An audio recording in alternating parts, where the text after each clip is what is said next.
Hello दोस्तों, कैसे आप सब। स्वागत है आपका मेरे नए वीडियो में। दोस्तों, इस वीडियो में हम बात करने वाले हैं सीटेट का जो प्रीवियस ईयर क्वेश्चन है, और उसमें भी हम आज हिंदी पेडालॉजी का प्रीवियस ईयर क्वेश्चन करने वाले हैं। तो अगर आप लोगों ने पिछला वीडियो नहीं देखा है जिसमें 40 क्वेश्चन तक मैंने करवाया है, तो वो वीडियो जाकर आप लोग ज़रूर देख लीजिए। तो चलिए आज बिना किसी देरी के शुरू करते हैं, क्वेश्चंस की तरफ चलते हैं। तो वीडियो को लास्ट तक आप लोग ज़रूर देखना, क्योंकि प्रीवियस ईयर क्वेश्चन सीटेट के एग्ज़ाम में बहुत ही ज़्यादा इम्पोर्टेंट होता है। तो हमारा पहला क्वेश्चन है कि निपुण क्या है। तो निपुण क्या है? निपुण एक विद्यालय के बहुत छोटे बच्चों में साक्षरता, पठन और संख्या ज्ञान समुन्नत करने का कार्यक्रम है। तो ऑप्शन बी इसका सही आंसर है कि निपुण विद्यालय के बहुत छोटे बच्चों में साक्षरता, पठन और संख्या ज्ञान समुन्नत करने का कार्यक्रम है।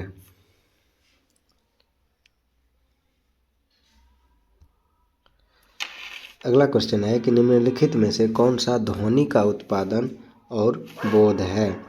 तो इनमें से स्वानिकी जो है सो वह ध्वनि का उत्पादन और बोध है। तो ऑप्शन सी इसका सही आंसर हो जाएगा कि स्वानिकी ध्वनि का उत्पादन और बोध है।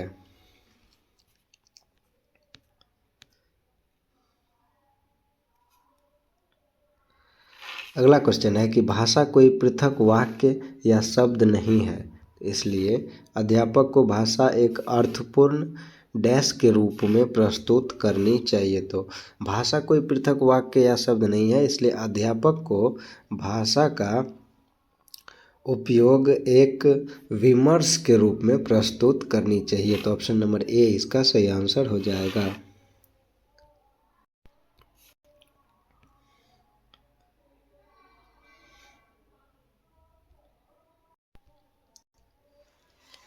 अगला क्वेश्चन है कि आपकी नियुक्ति माध्यमिक स्तर पर भाषा के अध्यापक के रूप में होती है, तो कक्षा में आपकी क्या भूमिका रहेगी। आप यह निर्णय लेना चाहेंगे कि क्या और कैसे पढ़ाना है।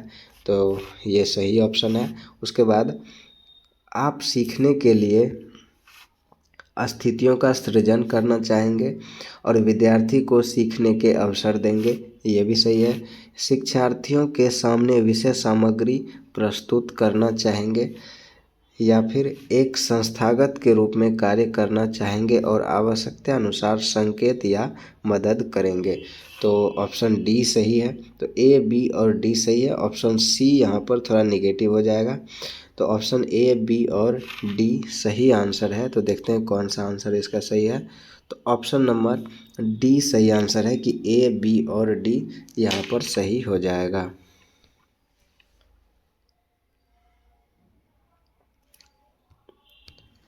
अगला क्वेश्चन है कि नीलम अपने विद्यार्थी को एक टेस्ट देती है। वह उन्हें एक वाक्य देती है जिसमें कोई एक शब्द रेखांकित शब्द का विलोम बताओ लिखा हुआ है। तो वह भाषा के किस उपकौशल की परीक्षा ले रही है। तो वह भाषा के शब्द भंडार का परीक्षण ले रही है। अगर विलोम शब्द या विपरीतार्थक शब्द या फिर पर्यायवाची शब्द पूछ रहे हैं, तो वह शब्द भंडार के बारे में जानना चाह रही है कि इनके पास इनका शब्द भंडार है या नहीं। तो ऑप्शन सी इसका सही आंसर हो जाएगा। अगला क्वेश्चन है ELL विद्यार्थी वे शिक्षार्थी हैं जो दृश्यात्मक माध्यमों के द्वारा प्रस्तुत की गई सूचनाओं का लाभ उठा पाते हैं। तो इसका सही आंसर हो जाएगा दृश्यात्मक। ELL विद्यार्थी दृश्यात्मक शिक्षार्थी होते हैं। तो ऑप्शन ए इसका सही आंसर है।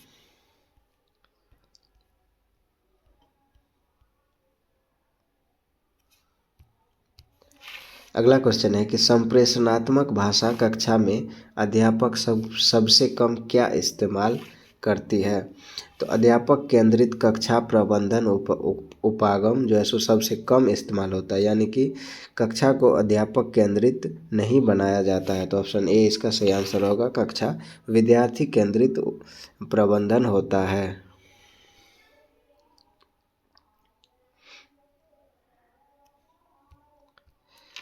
अगला क्वेश्चन है कि संज्ञानात्मक अकादमिक भाषा निपुणता किससे संबंधित है? काल्प किससे संबंधित है? काल्प विषयों से संबंधित औपचारिक अकादमिक अधिगम है। तो ऑप्शन ए इसका सही आंसर हो जाएगा।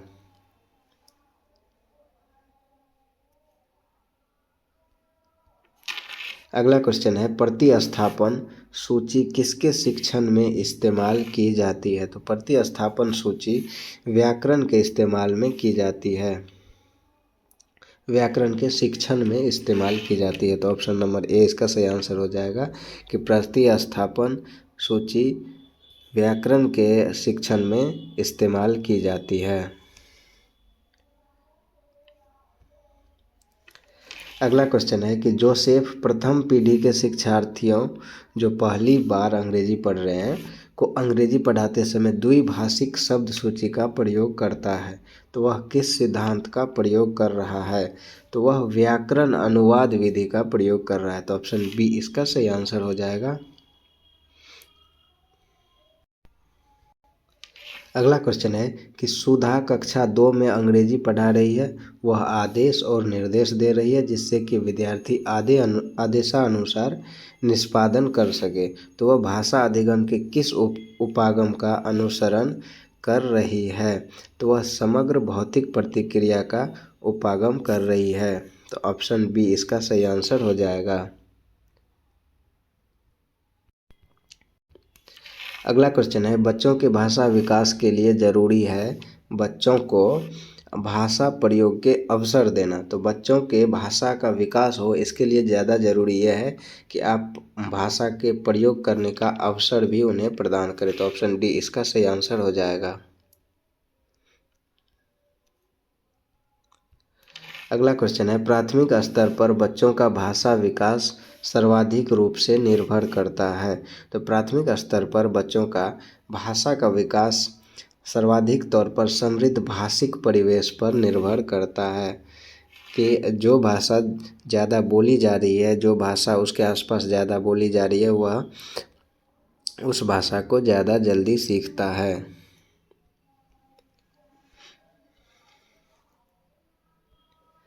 अगला क्वेश्चन है कि प्राथमिक स्तर पर भाषा कौशलों का विकास डैश है। तो प्राथमिक स्तरों पर भाषा कौशल का विकास साध्य है। ऑप्शन ए इसका सही आंसर हो जाएगा।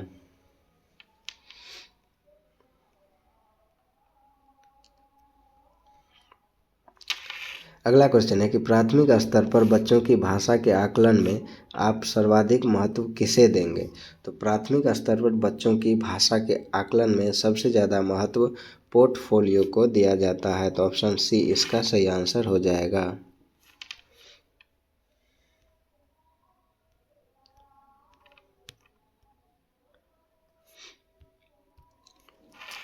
अगला क्वेश्चन है कि एक बहुसांस्कृतिक कक्षा में आप एक भाषा शिक्षक के रूप में किस बात को अधिक महत्व देंगे?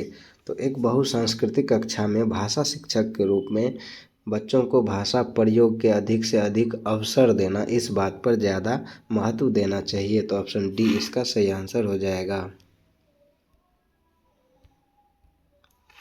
अगला क्वेश्चन है, एक से अधिक भाषाओं का प्रयोग संज्ञानात्मक विकास में सहायक होता है।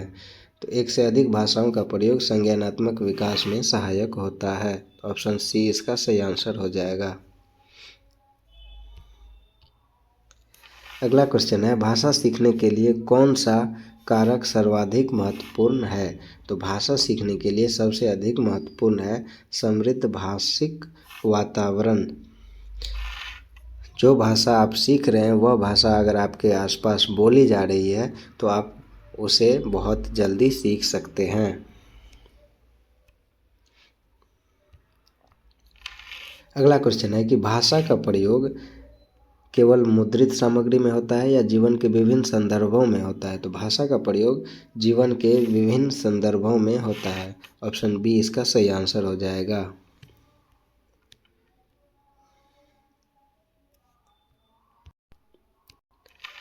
अगला क्वेश्चन है कि कक्षा में कुछ लिखते समय वर्तनी संबंधी त्रुटियां करते हैं। कुछ बच्चे कक्षा में लिखते समय वर्तनी संबंधी त्रुटियां करते हैं तो एक भाषा शिक्षक के रूप में आप क्या करेंगे।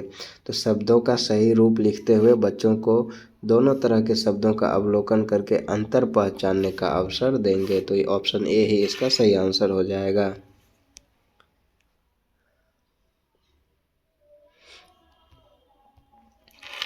अगला क्वेश्चन है कि विद्यार्थी का भाषाई विकास समग्रता से हो सके, इसके लिए सबसे उपयुक्त अनुशंसा क्या होगी।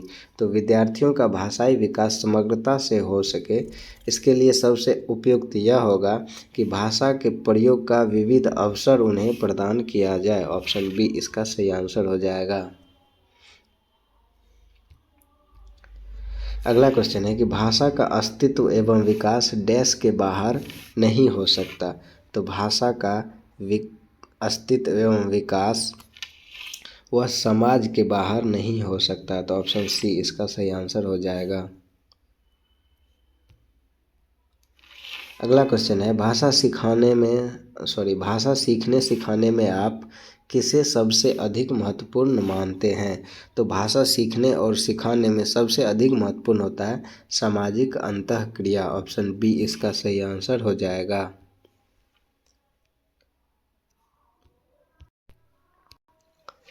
अगला क्वेश्चन है हिंदी भाषा शिक्षक का यह प्रयास होना चाहिए कि वे बच्चों की भाषा संबंधी सहज रचना शक्ति को बढ़ाने के अवसर दें।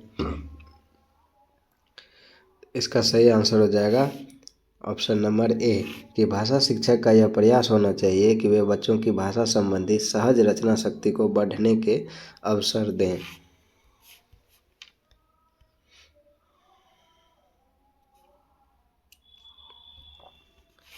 अगला क्वेश्चन है भाषा शिक्षक के लिए ज़रूरी है कि वे भारतीय भाषाओं की डैश को स्वीकार करें और समृद्ध साहित्य को डैश की दृष्टि से देखें। तो भाषा शिक्षक के लिए यह ज़रूरी है कि वह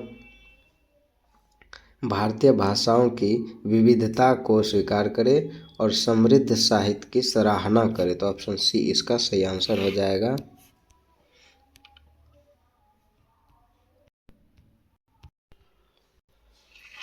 अगला क्वेश्चन है भाषा अधिगम एक गहन प्रक्रिया है जो जन्म के समय से शुरू होती है और जीवन पर्यंत चलती है। तो क्या आप इस कथन से सहमत हैं या असहमत हैं। तो मैं इस कथन से असहमत हूँ। तो क्या है कि भाषा अधिगम एक गहन प्रक्रिया है जो जन्म के समय से शुरू होती है और जीवन पर्यंत चलती है। तो यह कथन से आप क्या होंगे, सहमत होंगे या असहमत होंगे, या आंशिक रूप से सहमत होंगे या आंशिक रूप से असहमत होंगे। तो इसका सही आंसर ऑप्शन नंबर बी हो जाएगा, क्योंकि भाषा एक गहन प्रक्रिया है जो जन्म के समय से शुरू नहीं होती है, जन्म के कुछ समय बाद से शुरू होती है और जीवन पर्यंत चलती है। तो ऑप्शन बी इसका सही आंसर हो जाएगा।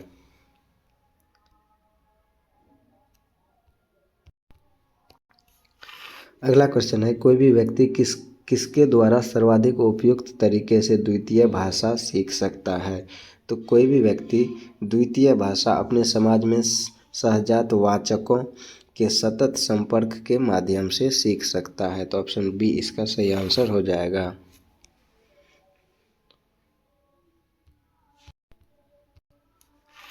अगला क्वेश्चन है कि एक अध्यापिका कक्षा 2 के विद्यार्थियों के लिए विविध प्रकार की शिक्षण अधिगम सामग्री जुटाना चाह रही है। तो निम्नलिखित में से कौन सा मानदंड TLM के चयन के लिए सही नहीं है। तो चयनित सामग्री इस आयु समूह के बच्चों के प्रयोग के लिए आकर्षक और सुरक्षित होनी चाहिए। यह तो सही चयन है, तो यह तो आंसर होगा नहीं। यह सही चयन है तो यह आंसर नहीं होगा। उसके बाद चयनित सामग्री ऐसी हो जो बच्चों को जिज्ञासा के साथ खोजबीन और प्रयोग करने में पर्याप्त अवसर दे। ये भी सही चयन है।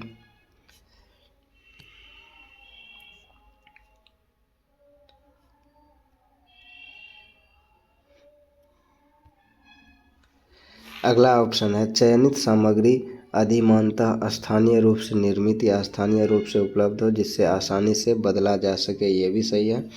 और अगला ऑप्शन है कि चयनित सामग्री सिर्फ बच्चों द्वारा बनाई गई होनी चाहिए और फिसलन को बचाने के लिए कुछ खुरदरी होनी चाहिए, जो कि बिल्कुल गलत है, तो ऑप्शन डी इसका सही आंसर हो जाएगा।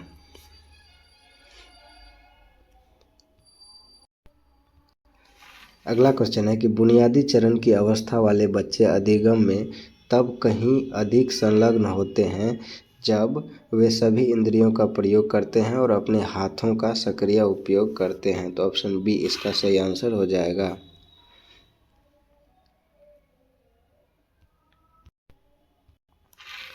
अगला क्वेश्चन है निम्नलिखित में से कौन सा व्याकरण शिक्षण को प्रभावशाली तरीके से पढ़ाने के बारे में सही नहीं है। तो इसका सही आंसर हो जाएगा वास्तविक संप्रेषण प्रस्तुत करना, या व्याकरण के प्रासंगिक नियम प्रस्तुत करना, या संप्रेषण के अभ्यास के अवसर देना, या व्याकरण को उसके नियम कंठस्थ करके सीखना। तो इसका सही आंसर हो जाएगा ऑप्शन नंबर डी। तो दोस्तों आज यहीं तक रखते हैं, हमने 30 क्वेश्चन किया है। इसके पिछले वीडियो आप लोग अगर नहीं देखें तो देख लीजिए, और इसके आगे का वीडियो आता रहेगा, तो उसके लिए चैनल को सब्सक्राइब ज़रूर कर लीजिए। मिलेंगे अगले वीडियो में। Thank you.